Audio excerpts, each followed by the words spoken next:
Hello and welcome back to our very final quiet space. This is the quiet conclusion of our grand and tragic story. Let the final silence settle deep inside your mind.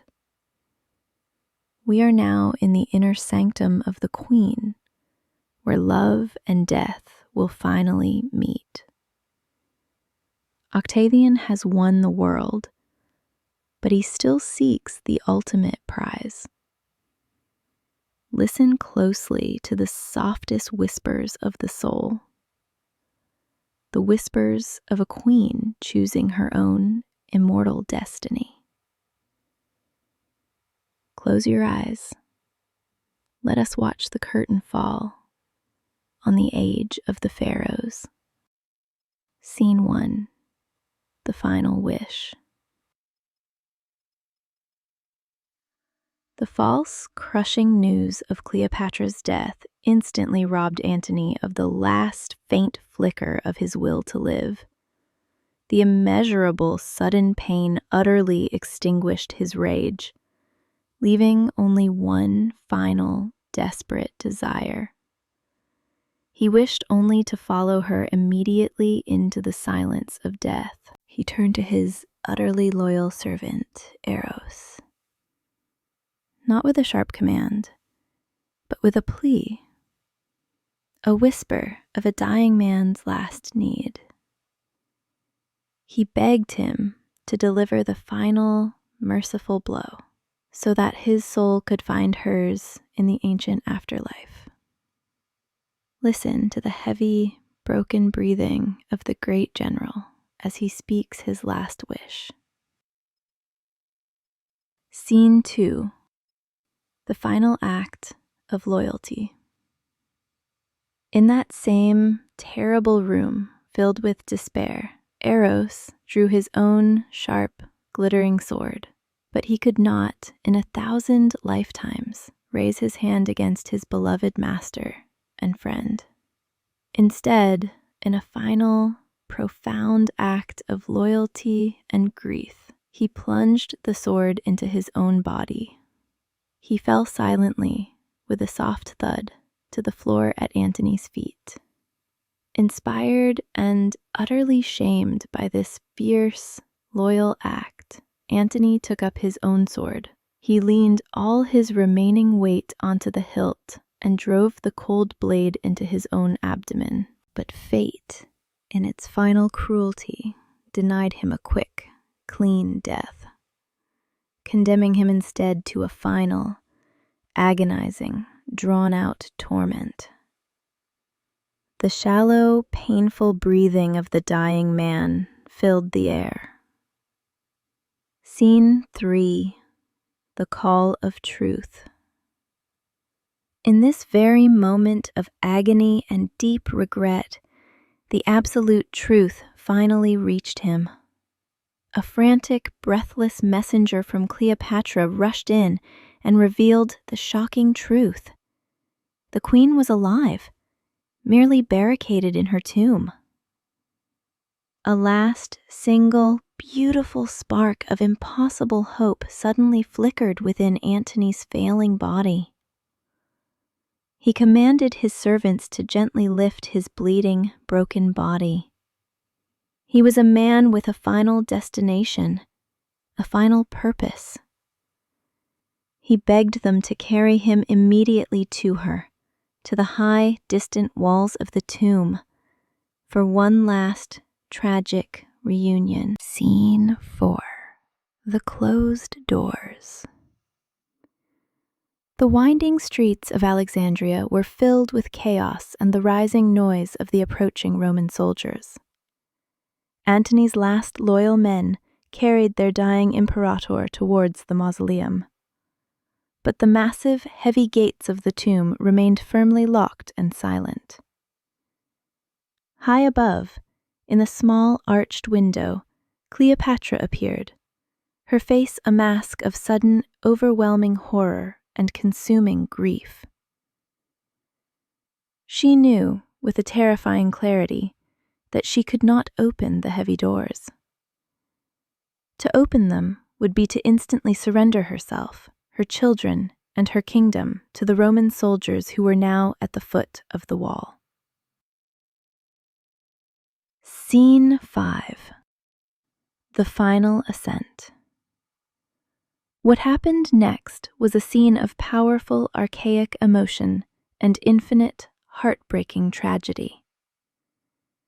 The queen and her most loyal serving women desperately let thick, strong ropes down from the high window. Below, the soldiers gently and carefully fastened the ropes around the litter carrying the dying Antony. Then, the women began the agonizing, final task of pulling the entire heavy weight of the man and the litter up the high stone wall. Listen to the soft, strained creak of the heavy rope pulled taut. It was a final, desperate act of sheer emotional strength. A final, slow, painful struggle for a few last precious moments together, while the entire world and the life of the Roman general collapsed and died below them. Scene 6. The Last Breath. Inside the sacred, quiet space of the mausoleum, surrounded by the piled treasures of Egypt, Mark Antony finally died in the welcoming, desperate arms of the woman who had been his entire world and his ultimate destiny. Cleopatra's tears fell silently onto his wounds as she held him tightly. With his very last, rasping breath, he asked her to negotiate for her own safety and to never, ever allow herself to be humiliated. Then, the light of one of the greatest, most powerful field marshals Rome had ever known simply went out. The great general was gone. Cleopatra's pain was not a cry, but an absolute, boundless silence. Scene 7. The Winner's Order. The news of Antony's death reached Octavian, who had by now entered the city. It is said that he paused, and that a single tear may have fallen, perhaps for the great Roman he had to destroy, or perhaps in solemn acknowledgement of the final triumph of his own cold ambition. But his icy political pragmatism instantly took control again. He issued the absolute command: Cleopatra must be taken alive, at all costs, under all circumstances. She was the ultimate prize, the final gleaming star of his planned magnificent triumph through the streets of Rome. Scene 8. The Decoy. Octavian's most trusted officer, Gaius Prochelaus, began a slow, careful diplomatic game at the tomb's outer doors. He spoke to Cleopatra through a small, reinforced grill, his voice calm and reassuring. He delivered vague, soothing promises of Octavian's mercy and respect for her royal honor. It was a carefully planned deception, a verbal distraction intended to utterly lull her into a false sense of security and to buy his other men precious, necessary time. Scene 9. The Snare. While Cleopatra was entirely distracted by the soothing negotiations with Prochelaus, other Roman legionaries, silent and quick, scaled the wall on the opposite, unobserved side of the tomb. They placed a long, strong ladder against the stone and swiftly entered through the same high window through which Antony had been pulled. The sharp, sudden cry of one of her shocked serving women warned her, but it was much too late. She instantly drew a small, ornamental dagger to pierce her own heart, but the soldiers were too fast. They violently overpowered her, seizing the queen's wrist.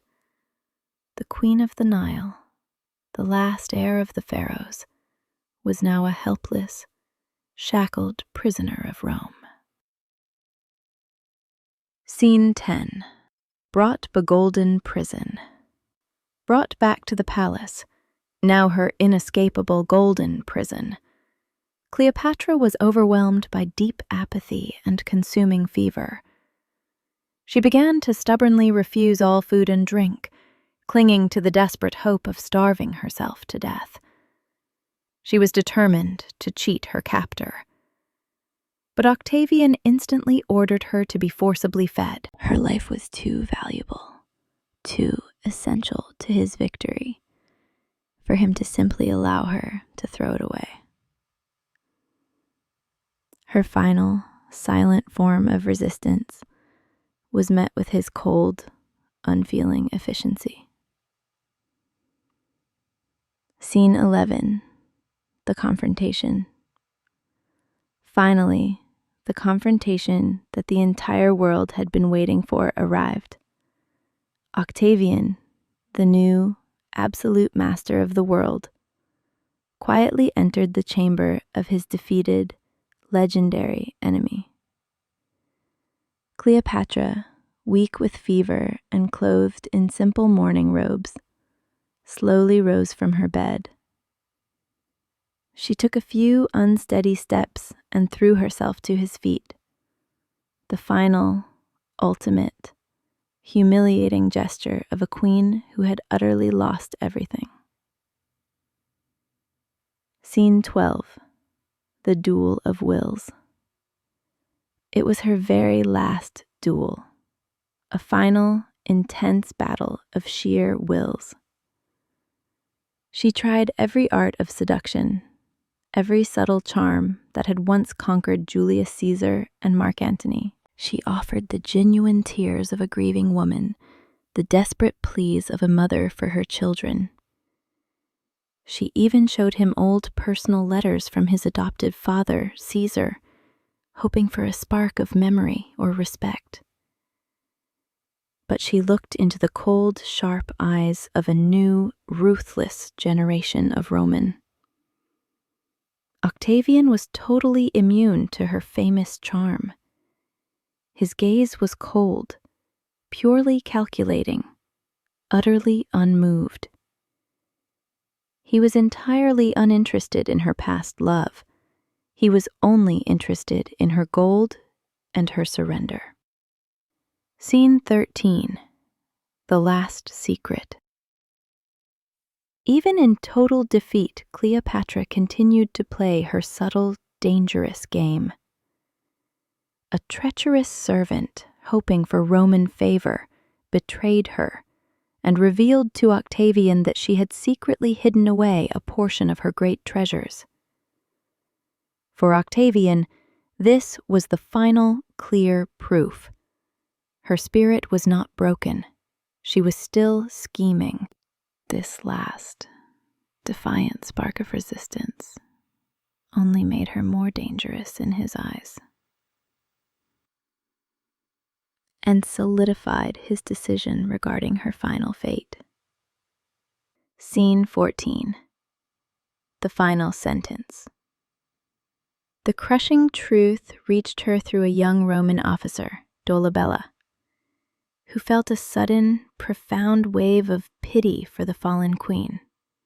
He secretly confirmed her worst, most terrifying fear. In 3 days, she would be shipped in chains to Rome. She would be paraded as a shameful trophy through the streets in his triumph.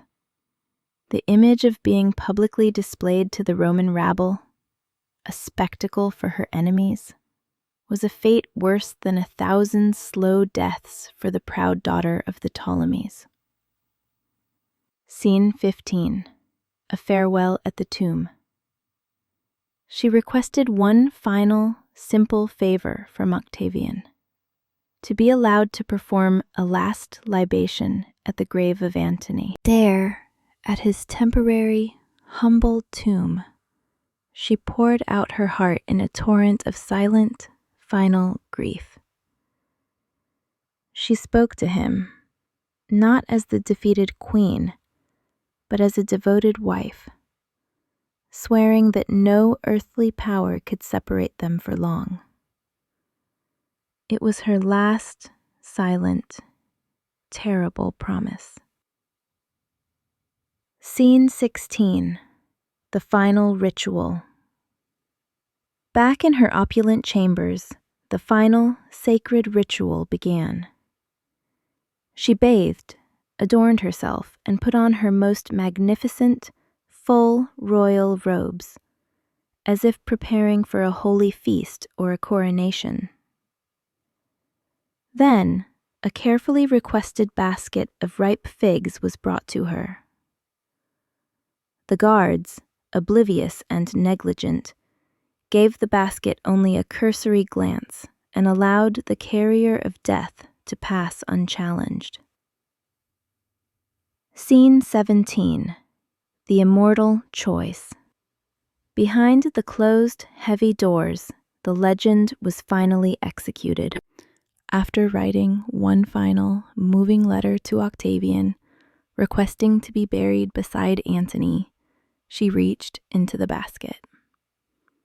She drew out the Egyptian cobra, the asp, the divine serpent of the sun god Ra.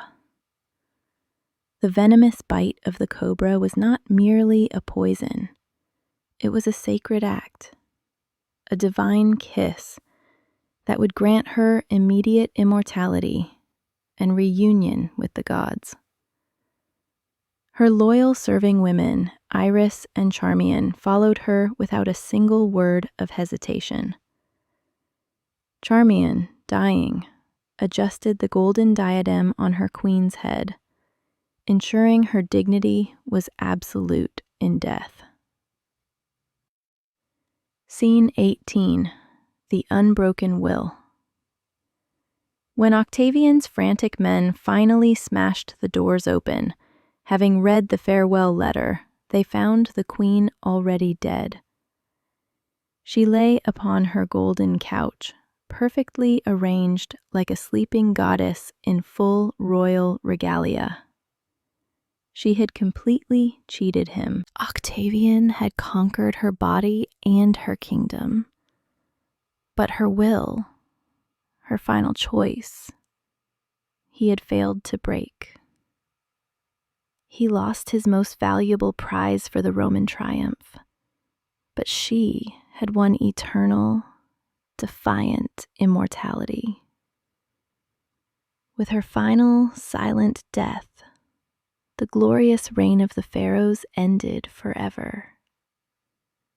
The Roman Republic died completely, and on the ruins of their magnificent, tragic love, the Roman Empire was finally fully born.